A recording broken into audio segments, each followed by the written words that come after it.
Hola chicos, muy buenos días. Bienvenidos al curso de Comportamiento y Salud. Bueno, mi nombre es Lucero Mercedes Carpio Méndez y soy de la carrera de Enfermería. El día de hoy vamos a tratar 3 temas muy importantes que les va a ayudar mucho a entender por qué una persona debe estar tanto psicológicamente como físicamente sana.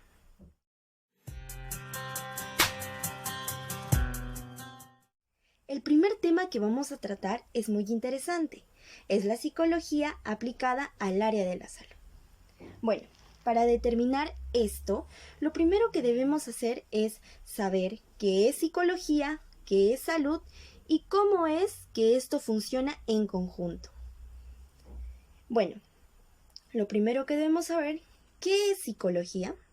Bueno, la psicología estudia la conducta, procesos cognitivos y afectivos de los individuos con su entorno o medio ambiente. ¿Qué es la salud? La salud es el estado en el que se encuentra una persona, tanto física como psicológicamente. Muy bien. ¿Y cómo es que esto se relaciona?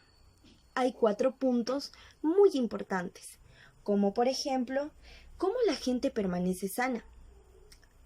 Todos sabemos que si la mente está sana, el cuerpo también lo va a estar. ¿Cómo tenemos las influencias psicológicas? Ese sería el segundo punto importante. Tercer punto importante, ¿por qué se enferman? Y cuarto punto, y muy importante, ¿cómo las personas toman esta enfermedad y cómo la convierten para que no sea algo tan negativo? Entonces, si hablamos de psicología aplicada en el área de la salud, podemos hablar de que si la mente está bien, el cuerpo también lo va a estar. Mente sana, cuerpo sano. También no debemos dejar de lado la clasificación de habilidades propuesto por la Organización Mundial de la Salud. Hay 3 puntos importantes. Entre ellos están el manejo de problemas y conflictos, cómo la persona afronta sus problemas, cómo la persona busca soluciones a las cosas que suceden. También el manejo de emociones y sentimientos, si es una persona que reacciona tal vez por impulso o una persona que piensa cómo puede hacer las cosas y hacerlo de una mejor manera. También el manejo de tensiones y estrés, cómo manejar los momentos de preocupación, de tensión y convertirlos en algo muy positivo, tal vez como una motivación para llegar a hacer cosas mejores.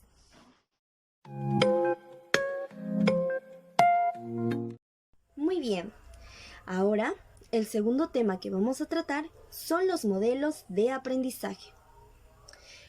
El primer modelo de aprendizaje que vamos a tratar sería el condicionamiento clásico. Un ejemplo muy claro sería el de Iván Pavlov, cuando llamaba a su cachorrito y hacía sonar una campanita y le daba un pedazo de carne. Entonces, al momento que él mostraba el pedazo de carne más el sonido de la campanita, el perro empezaba a salivar. Esto demuestra a que hay una reacción al momento de que él toca la campanita y enseña el pedazo de carne. Entonces, el perrito se acostumbra a eso. Llega un punto donde él toca la campanita sin tener un pedazo de carne y el perro empieza a hacer la salivación. Les voy a dar 2 ejemplos más para que ustedes puedan entender mejor qué es el condicionamiento clásico. Muy bien, el primer ejemplo que podemos hacer es cuando tú estás en tu salón de clases y de repente suena el timbre. Lo que tú vas a hacer es guardar tus cosas, pararte y salir. Puede ser el timbre para el receso o la salida. Entonces, a lo que llegamos es que cuando tú escuchas el timbre, rápidamente puedes relacionarlo con el receso o con la salida. Otro ejemplo muy claro es cuando tú estás en tu casa, está toda tu familia, o tal vez falta uno de ellos. Por ejemplo, en este caso podría ser tu papá aún no llega del trabajo. Entonces, tú estás sentada viendo la televisión y de repente escuchas el timbre. Automáticamente lo vas a relacionar con que la persona que está tocando el timbre puede ser tu papá. ¿Por qué? Porque es el único integrante que falta llegar a la casa. Muy bien, el segundo modelo de aprendizaje que vamos a tratar es el condicionamiento instrumental u operante. Para esto, tenemos que saber qué significa tener un concepto claro. Pues bien, esto se relaciona a que la acción que tú tengas va a tener una respuesta positiva o negativa. Ahora vamos a los ejemplos para que se pueda entender mejor este tema. Por ejemplo, Pues bien, vamos al primer ejemplo. Cuando tú estabas en el colegio y traías una buena nota a la casa, traías tu examen con un 20, con una D, y tus papás lo primero que hacían era premiarte, tal vez dándote tu dulce favorito o llevándote a comer lo que más te gusta. Por ejemplo, puede ser el pollo a la brasa. Eso sería un reforzador positivo. Ahora, vamos al segundo ejemplo, para que se pueda entender mejor. Cuando eras muy pequeño y tu papá te decía, no toques eso porque se puede malograr. Entonces, tú, como eras un niño muy curioso, te acercabas, agarrabas el objeto y sin querer se te caía y se te rompía. Lo primero que venía era el papá y a decirte, yo te dije que no lo toques, y te empieza a molestar y te dice, ahora sí, estás castigado, ya no puedes ver la televisión por una semana. Entonces, esto quiere decir que a tu acto tuvo una reacción, en este caso, negativa. Entonces, quiere decir que lo que hiciste estuvo mal. Muy bien, vamos al tercer modelo de aprendizaje, el aprendizaje observacional. En este aprendizaje vamos a notar que es copiar prácticamente a un modelo que tenemos como tal. Por ejemplo, cuando tú vas por la calle y ves que el semáforo cambia de color, de lo que tú podías cruzar porque estaba en rojo, ahora se puso en verde y tienes que quedarte a esperar a que pasen todos los carros. El primer día, el segundo día, el tercer día lo haces, pero poco a poco ves que como la gente tiene mucho apuro de llegar a su trabajo, a sus colegios o a la universidad, empiezan a cruzar aun cuando el semáforo está en verde. Tal vez porque el carro se retrasó un poco al pasar y la gente empieza a correr. Tú haces lo mismo. Al siguiente día vas y como estás con la prisa de llegar al trabajo, a la universidad o al colegio, lo primero que haces es ver, y aunque esté en verde, lo que vas a hacer es pasar corriendo para no llegar tarde. Y es un modelo que tomamos como tal. Un modelo negativo. Pues bien, vamos a otro ejemplo. Cuando tienes una hermanita menor, tú, estudiante de la universidad, haces tus trabajos, te esfuerzas día a día por ser la mejor. Entonces, tienes una hermanita más pequeña. Ella, al ver todos los días cómo estudias, cómo haces tus trabajos, ella va a empezar a hacer lo mismo. También va a querer agarrar sus plumones, sus colores, su cuaderno y va a empezar a copiar lo que tú haces. Se va a poner a estudiar contigo. Y ese es un modelo que se toma como tal. Un modelo positivo. Porque tú eres el modelo de que la niña quiera estudiar y quiera aprender más porque lo está copiando de ti. Muy bien, ahora vamos a hablar del cuarto modelo de aprendizaje, el aprendizaje cognoscitivo. ¿Y de qué trata este aprendizaje? Ocurre porque tenemos una mente y desarrollamos en ella un razonamiento. Para que quede más claro, aquí les va 2 ejemplos. Primer ejemplo. Cuando tú tienes un problema, por ejemplo, en la universidad, porque tal vez se te hizo tarde y no pudiste entregar un trabajo, entonces lo que tú vas a hacer es agarrar y tal vez en ese momento desesperarte y no saber qué hacer. Pero si tienes el aprendizaje cognoscitivo, lo que vas a hacer es ponerte a pensar y decir, yo llegué tarde tal vez por este motivo. Y lo que vas a llegar a hacer es hablar con el profesor y solucionar el problema. Otro ejemplo claro podría ser cuando tú estás mal de salud, por ejemplo, tienes sobrepeso y de hecho necesitas bajar la grasita acumulada, porque también te puede dañar el corazón. Lo que tú vas a hacer es ponerte a pensar y en vez de hundirte y decir estoy mal, estoy mal, estoy mal, lo que vas a hacer es ponerte a pensar y decir, bueno, puedo mejorar, puedo salir adelante y puedo mejorar mi salud.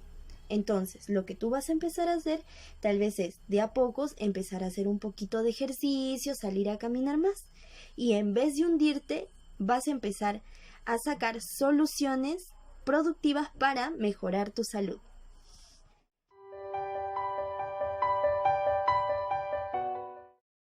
Muy bien, ahora vamos a hablar de un tema muy interesante, también para el área de la salud.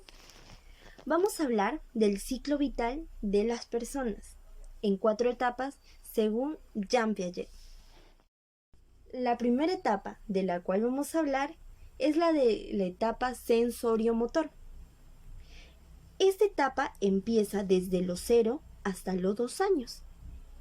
Es cuando el niño, o mejor dicho, el bebé, usa sus sentidos y habilidades motrices para conocer aquello que le circunda, aquello que le rodea. Como por ejemplo, el hecho de llevar el dedito a su boca. También cuando empieza la succión de la leche mediante el pezón de la madre. Aquí podemos notar que si tú a un niño le quitas el dedito de la boca, lo que va a hacer es empezar a llorar, porque está descubriendo poco a poco con sus sentidos. También cuando le quitas la succión de la leche, porque le estás quitando su alimento. Muy bien, ahora vamos a hablar de la segunda etapa, la etapa preoperacional, que viene a ser desde los 2 hasta los 7 años. Esta etapa prácticamente actúa con la primera etapa, ya que aquí se crean reacciones a la etapa anterior. Ahora, lo que vamos a hacer es mostrar 2 ejemplos para que se pueda hacer más fácil entender esta etapa de desarrollo cognitivo. Aquí es donde, por ejemplo, a la niña tú le das una muñeca. Entonces ella va a empezar a jugar como si fuera la mamá, va a empezar a tratar a la muñeca como si fuera su hijita. Y ahí es donde empieza el juego simbólico. Ella va a ser de mamá y la muñeca de su hijita. En el caso de los varoncitos, les puedes dar tal vez un carrito o un avión y ellos en su imaginación van a empezar a crear, van a empezar a pensar, a creer que son, por ejemplo, los pilotos de ese avión y empiezan a crear un mundo. También cuando puede ser que jueguen en conjunto con las niñas y él puede hacer en el juego simbólico de papá. Y así es como también empieza a desarrollar el desarrollo cognitivo preoperacional. Perfecto, ahora vamos a hablar de la tercera etapa de desarrollo cognitivo. La tercera etapa vendría a ser las operaciones concretas, que viene a ser de 7 a 11 años. El niño ya comprende la cantidad que tiene un objeto, aunque varíe su forma. Por ejemplo, en este caso, hacemos una bolita grande de plastilina y al niño se la mostramos. Poco a poco empezamos a desglosar ese montón de plastilina y lo empezamos a hacer en bolitas más y más y más pequeñas. Entonces el niño ya tiene en su mente, en su cabecita, que al juntar todos esos pedacitos se va a volver a formar esa bola gigante. De igual manera, cuando de una almohada empezamos a sacar, por ejemplo, la felpa, ¿no? Empezamos a sacarla, empezamos a hacerla tipo bolitas, bolitas así como bolitas de algodón. Pero el niño ya tiene en su cabecita que al momento de juntar o de meter todo eso a la almohadita va a empezar a ser una sola. Bueno, ahora vamos a hablar de la cuarta etapa de desarrollo. Esta etapa es las operaciones formales, que viene a ser desde los 11 hasta los 15 años. El cerebro humano ya está capacitado genéticamente para formular pensamientos realmente abstractos, hipotéticos y deductivos. Por ejemplo, cuando ya el niño empieza a tomar sus propias decisiones. Al momento, por ejemplo, de que le envían una tarea, tal vez el papá ya no es necesario que esté ahí diciéndole, tienes que hacerla, tienes que hacerla. El niño mismo, de por sí, sabe que al momento de hacer su tarea va a recibir una buena calificación y esa también es su motivación. Entonces, él ya tiene el poder de decisión y para saber que lo que hace está bien. Otro ejemplo es cuando el niño empieza a tener tal vez un problema en el colegio. Muchas veces ya no necesitan de que el papá o la mamá vaya. Ellos mismos empiezan a resolver sus propios problemas de acuerdo a la intensidad que tengan. Por ejemplo, si es un problema entre compañeros, el niño puede hablar, razonar o tal vez conversar con el profesor y decirle lo que está sucediendo. Y de esta manera el niño también ya puede empezar a formular su propio pensamiento. Un segundo ejemplo sería cuando el niño tiene algún percance en el colegio. El niño tal vez ya no necesita de que el papá o la mamá vaya y tal vez en ese momento hable por él. El niño mismo empieza a sacar sus propias deducciones, piensa el por qué se creó ese problema, lo conversa si es que es un problema entre compañeros, con el mismo compañerito o tal vez con el profesor para que le ayude a resolverlo. Entonces vemos que el niño ya tiene otro tipo de pensamiento y le da solución a sus problemas.